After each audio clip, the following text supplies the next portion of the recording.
The toughest part is, can I teach my body emotionally what that future feels like before it happens? Now, that sounds really easy, but when it comes down to feeling gratitude before the experience, most people go, yeah, I gotta go. Didn't really feel it, But the person who says, I'm not getting up, I'm just not gonna get up until I open my heart to life. Now, to me, that's a willingness.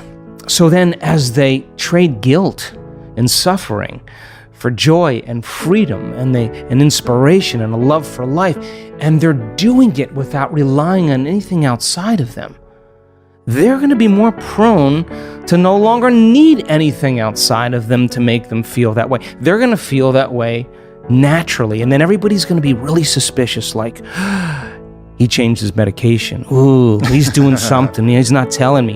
You're going to show up unpredictable in your life, and that's when we begin to become outstanding or supernatural or extraordinary.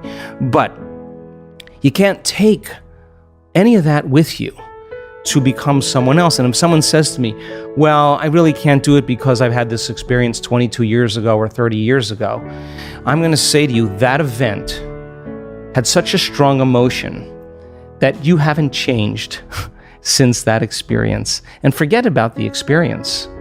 Just overcome the emotion, because the memory without the emotional charge is called wisdom. And that's why we're here. So then you can look back at the past and you can say, wow, I learned something really great. I'd never do that again. And by the way, when the experience finally lands in your lap and you prove to yourself how powerful you really are, that you created something by thought alone, and that event comes in a way that you never expected, that surprises you and leaves no doubt that what you were doing inside of you produced an effect outside of you, and you are exuberant and you feel worthy of life and feel grateful to be alive, that you are in love with the moment, you will look back at your entire past in that moment, I swear, and you will not want to change one thing in your past because it got you to that present moment. And that's when it was all worth it. That's when it all makes sense. Now you're free from the past, and now you're not thinking about the past any longer. You're believing in your future more than you're believing in your past. You're more in love with your future than you are with. Modern psychology calls it systematic desensitization. What you do is, if you want to desensitize someone to a fear of something, you have them imagine being in it and working on practicing surrendering to the fear or getting beyond the fear, relaxing and calming down. And so you're breaking, it's called inhibition. You start inhibiting that conditioning process because you're having the thought and you're choosing to not feel that emotion or begin to self-regulate a new emotion. And the research shows that if you do that properly, there are afferent fibers from the heart that go right to the amygdala, straight to the amygdala. And what it does is it shuts the lights out for fear. It lowers the volume for pain and suffering. And it cools off the circuits for that kind of tenacity and aggression. And what happens is you get this resetting of a baseline. And so now the person is more safe, that they're not anticipating the next threat, the next danger. They're not looking around the corner for the predator. Their body's not in that vigilance. Their body's more in the present moment. And so you begin to desensitize yourself when you confront the fear, or you confront the possible scenario, and you begin to choose a different emotion, or you break from that emotion. And because people do they do the opposite really well. They think about the worst thing that's going to happen to them in their lives, and then they say, no, it could even get worse. And they begin to emotionally feel the fear before it happens. And they're conditioning their brain and body to subconsciously become the mind of fear. Do it enough times, and your body is going to have a panic attack without you. Try as you may to control it with your conscious mind, you won't be able to, because you programmed it subconsciously. And then you start worrying about the next time it's going to happen, and it's that very, very state of being that begins to create the next one. And so then the doctor says it's chemical imbalance in your brain. It's a hardware problem. Well, the insight doesn't change anything. And when you have that first panic attack and you're in the supermarket, the moment you feel that change in your inner state, you're looking around to see in your outer environment what's causing it. And you think it's an airplane or it's a supermarket.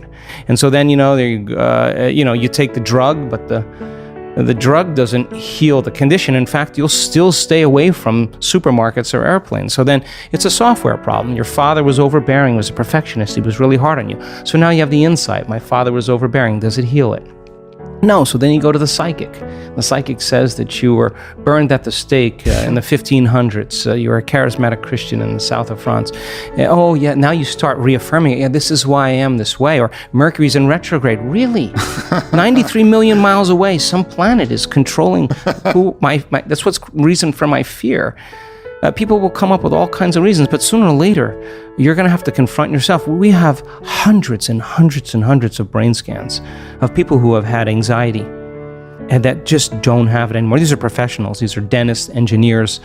These are nurses, people that really were struggling a great deal with it. You cannot be anxious if you're in the present moment, and it's just a skill. So I think that we can use it in a positive way. Yeah. Or what am I going to do if I feel that? I mean, we have activities in every one of our week-long events where we know that people can do brain and heart coherence. We got the scans to prove it. And then we say, okay, now that we know that you can do it, let's go 38 floors up on the hotel and let's rappel off the side of the hotel. And this is not about an adrenal rush.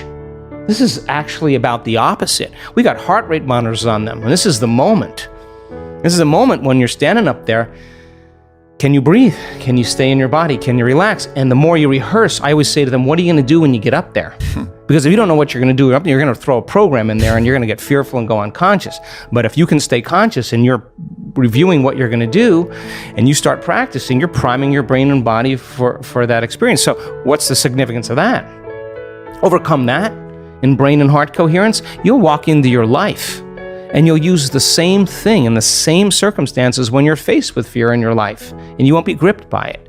And if you just went off 38 floors in heart and brain coherence and you mastered it, you probably will look at the problems in your life as so much less intimidating than what you just did, and people leave their fears. So we want to put them in situations that would normally evoke a strong emotion or a program, and say, yeah, that's natural, that's normal, but what would supernatural do? So let's practice that. And so we have a challenge activity, that's where I just came from. And again, putting people in those situations where they don't think they can go any further, and then they go further. And that's what we want them to do, because going further means they're going against thousands of years of programming, thousands of years of fear and conditioning.